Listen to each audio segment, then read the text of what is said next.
The rain lashed against my windshield, the rhythmic slapping of the wipers barely keeping up.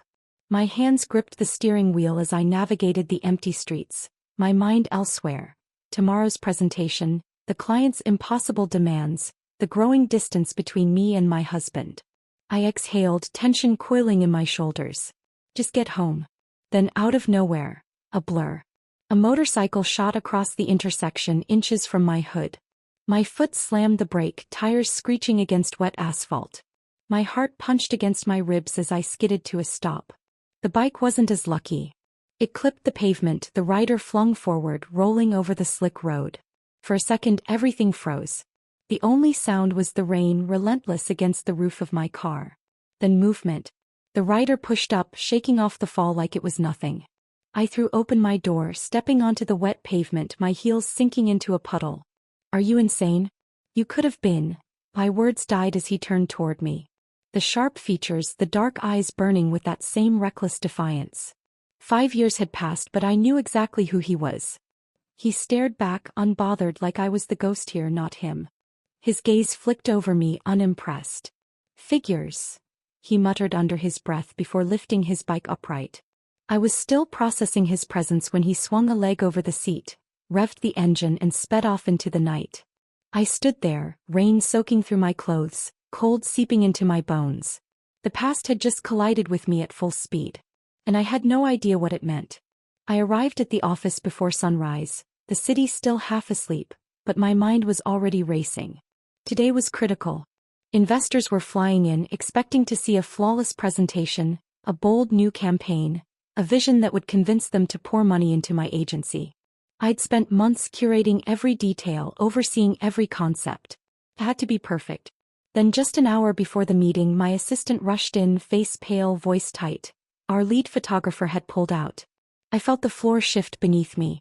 No photos, no campaign. No campaign, no investors. My head spun. There wasn't time to find a replacement. Then a thought hit me, reckless, desperate. Him. His photography had been featured in Berlin, his name whispered in art circles. I hadn't seen him in years, but he was back now.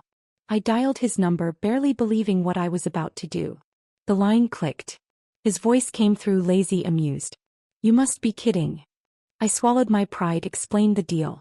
He let me sweat for a moment before chuckling. Fine. But I do it my way. The studio buzzed with quiet intensity, the sharp scent of chemicals lingering in the air, the rhythmic clicks of the camera cutting through the silence. I stood near the lighting rig, arms crossed, pretending not to notice how effortlessly he worked, how his hands adjusted the lens with practiced ease. He moved like he belonged here, like this space was his, not mine. I told myself this was just business, nothing more. Then the flash went off and I turned instinctively, startled. Another click. Another. I frowned. What are you? But he ignored me, focused, capturing something unseen. He lowered the camera, studied the screen, smirked. I stepped closer, drawn in despite myself. The images, raw, unfiltered. Me. Not the composed, polished version I carefully constructed, but something else entirely. Something real. A strange rush of adrenaline flooded me. I met his gaze, and for a moment neither of us moved. The air between us thickened, something unsaid lingering in the space. Then he leaned in. No hesitation. His lips brushed mine. My breath caught. Reality crashed in. I pulled back sharply, turned and walked out. I threw myself into work, drowning in deadlines, meetings, anything to keep my mind from circling back to that moment. It was nothing. A mistake. A lapse in judgment. I convinced myself I could move past it, that I could pretend it never happened.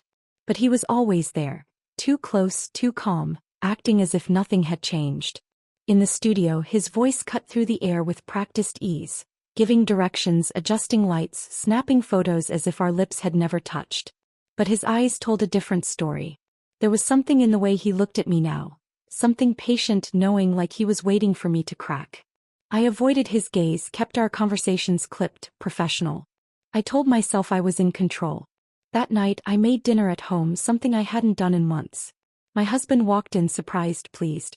We ate, we talked, we laughed, and for a while I believed I was fixing things. But later, lying in bed beside him, staring at the ceiling in the dark, my mind betrayed me. I wasn't thinking about my husband. I was thinking about him. He noticed. Of course he did. Years of marriage had sharpened his instincts, even if we had grown distant.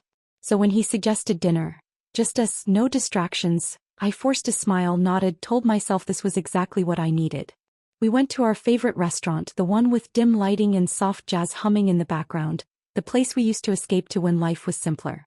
The conversation flowed easily, nostalgia smoothing the rough edges. He told old stories, made me laugh in a way I hadn't in months.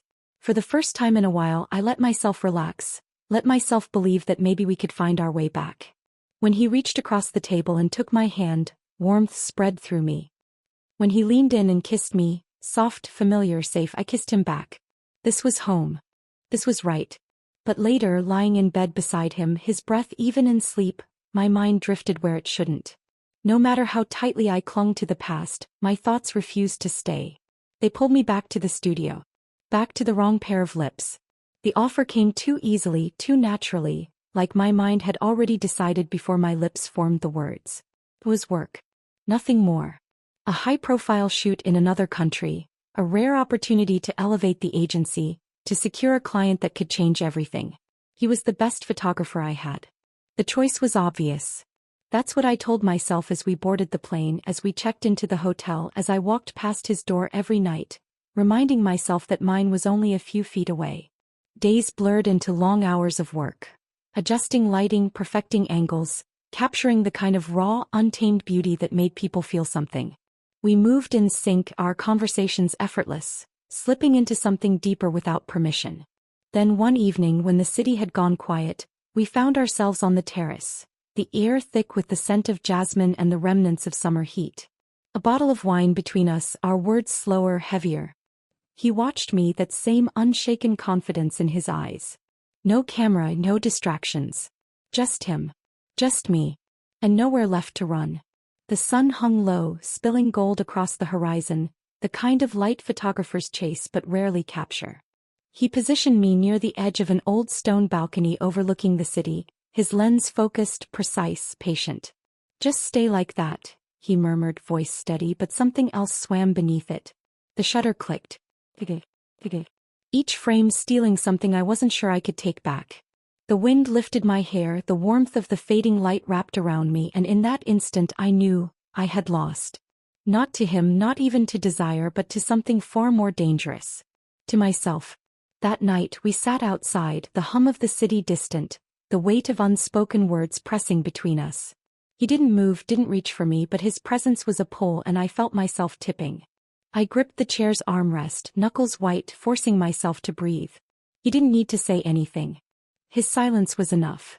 The air between us burned and I knew if I stayed I wouldn't walk away the same. So I did the only thing I could. I left. The city felt different when we returned, heavier, like something had shifted in a way I couldn't undo. I buried myself in work, convincing myself it was just exhaustion, but deep down I knew better. My husband noticed. He studied me longer, asked why I was always at the studio late, suggested we spend more evenings together. I nodded, made empty promises, but every time he reached for my hand I pulled away too soon. I told myself it was because of what he had done. His betrayal had been the first crack. But the truth was simpler. I had changed. And I wasn't sure I wanted to fix it. One night, exhaustion hit like a wave and I collapsed on the couch in the studio. He stayed. Brought me tea. Played an old film in the background while I drifted in and out of sleep. Sometime in the middle of the night I woke to warmth. A blanket draped over me, his steady breathing close by. He had fallen asleep near me, making sure I wasn't cold. A small, quiet kindness. But when the door swung open, my husband standing there, eyes locking onto us, everything shattered. He didn't yell. He didn't ask questions. He didn't need to. The way he looked at me, calm, detached, like I was just another failed investment, was worse than any shouting match could have been. I tried to explain, but he walked past me, straightening his cuff, his silence heavier than words. I told myself maybe we could fix it, maybe there was still time. But I underestimated him. The next morning the emails started. Clients withdrawing, contracts suddenly void.